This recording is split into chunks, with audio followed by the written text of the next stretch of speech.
sendiri apa?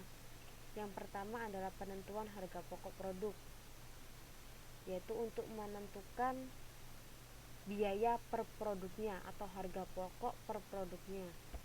Kemudian yang kedua adalah menyediakan informasi biaya untuk kepentingan manajemen. Nah, untuk penyediaan informasi biaya untuk kepentingan manajemen ini sama halnya digunakan untuk pengambilan keputusan. Yang ketiga adalah akuntansi biaya itu sendiri digunakan sebagai alat perencanaan, seperti laporan anggaran. Namanya laporan anggaran itu adalah laporan-laporan perencanaan atau laporan-laporan hal-hal yang akan direalisasi pada periode selanjutnya. Oleh karena itu, akuntansi biaya bisa digunakan sebagai alat perencanaan. Berapa bahan baku yang akan kita gunakan untuk periode selanjutnya?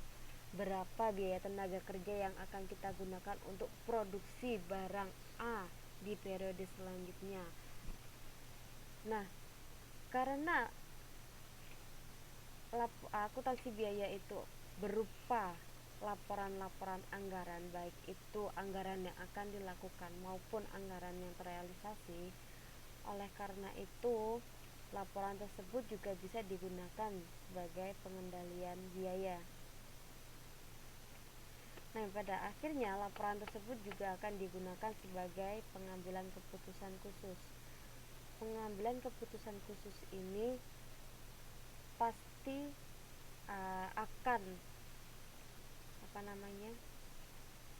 berkenaan dengan jika dia laporan produksi, biaya untuk produksi, maka pengambilan keputusan khusus ini juga berkaitan dengan produksi itu sendiri.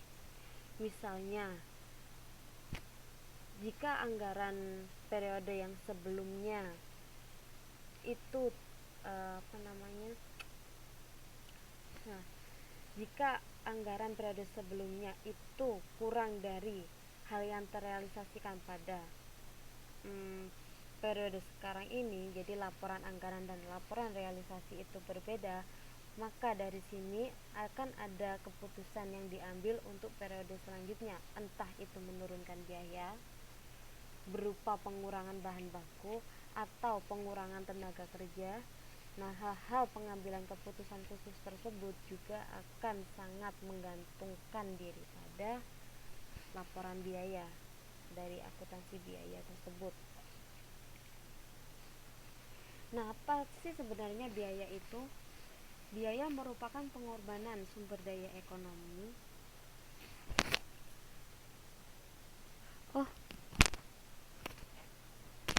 Masih belum dengar ya? Bentar.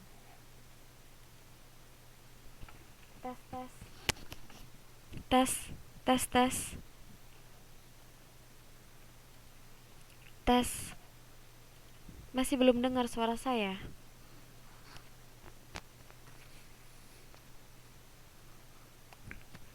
Sekarang gimana?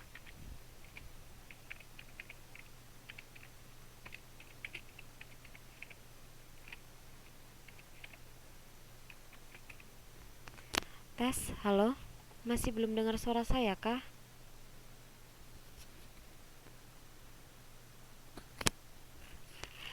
Iya, nggak apa-apa, maaf.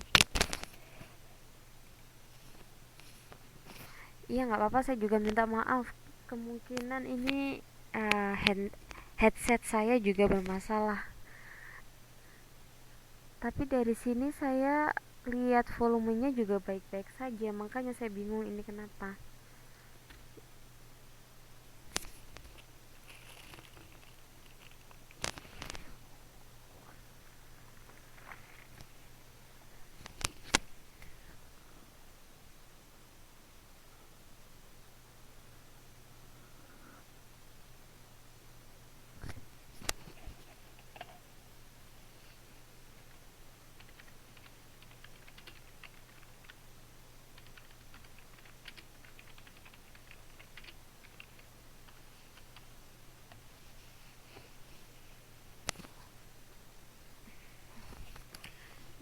Untuk biaya itu sendiri merupakan pengorbanan sumber daya ekonomi yang diukur dalam satuan uang. Jadi apa saja yang telah kita keluarkan atau apa saja yang kita korbankan dalam suatu proses produksi, entah itu berupa sumber daya manusia, sumber daya ekonomi yang lain, entah itu bahan, tenaga kerja, ataupun energi yang lain, itu harus diukur dalam satuan uang. Nah, pengorbanan tersebut telah terjadi atau kemungkinan akan terjadi untuk tujuan tertentu, terutama untuk tujuan produksi atau pemasaran.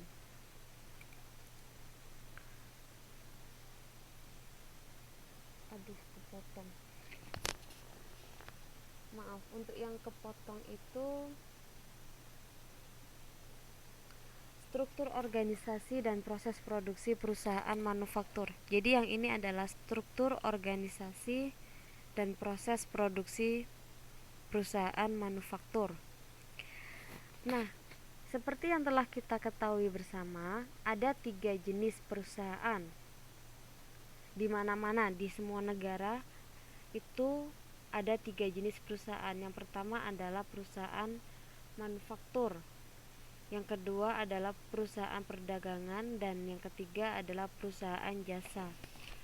Oh, ini kenapa ya? Maaf, grafiknya kenapa berubah jadi putih ya tulisannya, padahal sebelumnya hitam. Ouch. Mohon maaf ya. Saya nggak tahu kenapa ini grafiknya, tulisan di grafiknya berubah jadi putih. Sebelumnya ini adalah hitam semuanya. Oke, semuanya sudah mengetahui tentang apa itu perusahaan manufaktur, apa itu perusahaan perdagangan, dan apa itu perusahaan jasa. Saya hanya akan jelaskan sekilas saja. Untuk perusahaan manufaktur, dia adalah perusahaan yang mengubah bahan baku menjadi bahan jadi sebelum dijual atau sebelum diperdagangkan. Sedangkan kalau perusahaan perdagangan, dia adalah perusahaan yang membeli barang untuk kemudian dijual kembali. Nah, bagaimana dengan perusahaan jasa? Kalau perusahaan jasa ini perusahaan yang menggunakan berbagai macam sumber daya yang outputnya atau yang keluarannya itu bukan berupa barang, melainkan berupa jasa, berupa servis-servis yang langsung ditujukan kepada konsumer. Nah, khususnya pada perusahaan manufaktur itu terdapat 2 fungsi pokok.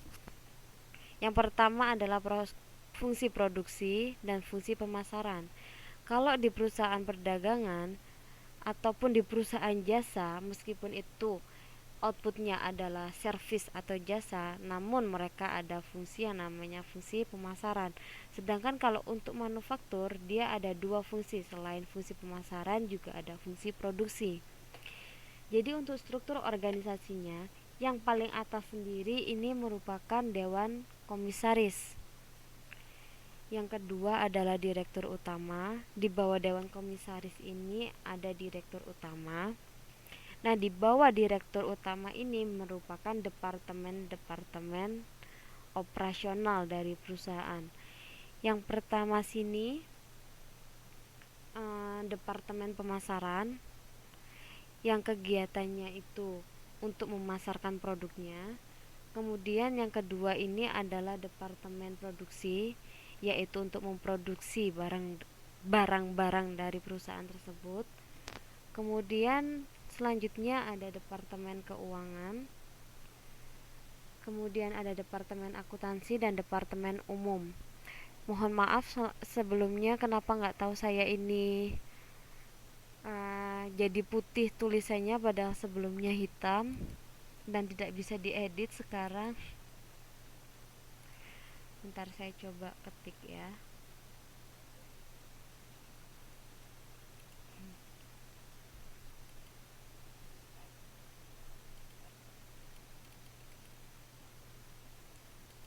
Tidak bisa ya. Oh, bisa.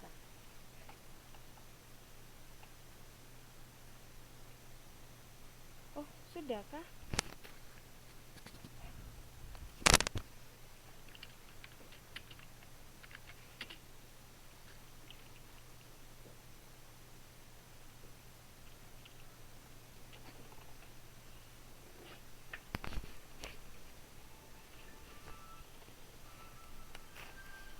Mohon maaf ya, saya ada telepon bentar.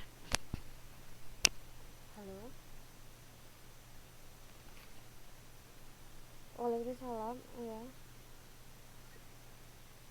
Lagi di lab. Iya, lagi di lab, Bang. Heeh. Enggak. Kenapa? Bang, ini lagi ada kelas. Kenapa?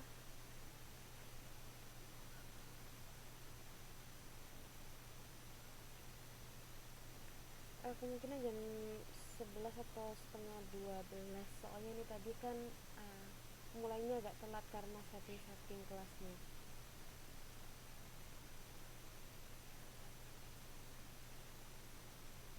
Oh iya. Iya Bang, maaf ya Bang. Iya. Iya.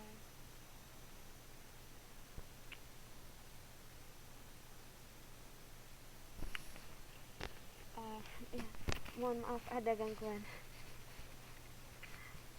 Ada teman baru dari Indonesia yang kemungkinan baru datang hari ini, jadi minta untuk ditemenin gitu tadi.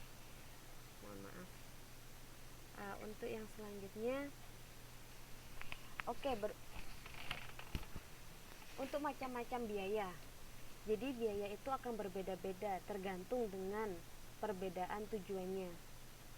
Nah, dasar-dasar penggolongan biaya di sini ada yang utama itu ada 5.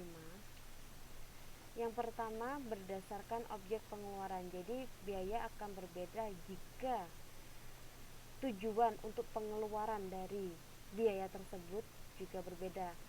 Sebagai contohnya biaya gaji untuk membayar gaji, biaya asuransi dibayarkan untuk membayar asuransi, biaya bunga ini digunakan untuk membayar bunga, baik itu pinjaman bank, obligasi ataupun hal-hal pinjaman yang lain dan lain sebagainya, biaya listrik, kemudian biaya depresiasi dan lain sebagainya.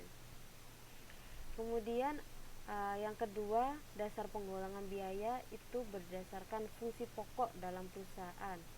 Jadi ada biaya produksi, ini mencakup semua biaya-biaya yang digunakan atau dibutuhkan dalam suatu proses produksi.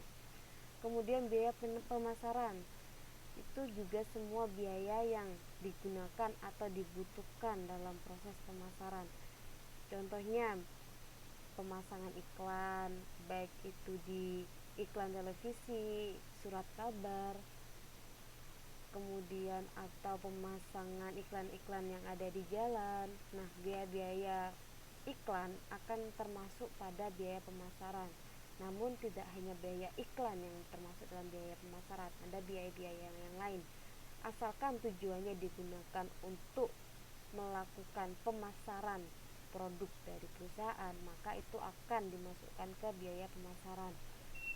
Seperti halnya juga pada biaya administrasi. Yang ketiga, dasar penggolongan biaya yang ketiga adalah berdasarkan hubungan biaya dengan sesuatu yang dibiayai.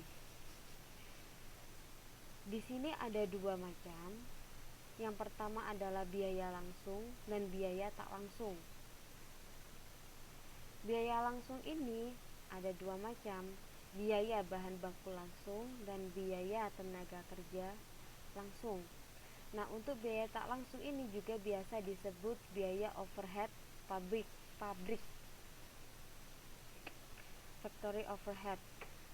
Biaya tak langsung ini juga bisa mencakup biaya bahan, tapi biaya bahan yang tidak langsung, juga biaya tenaga kerja yang tidak langsung.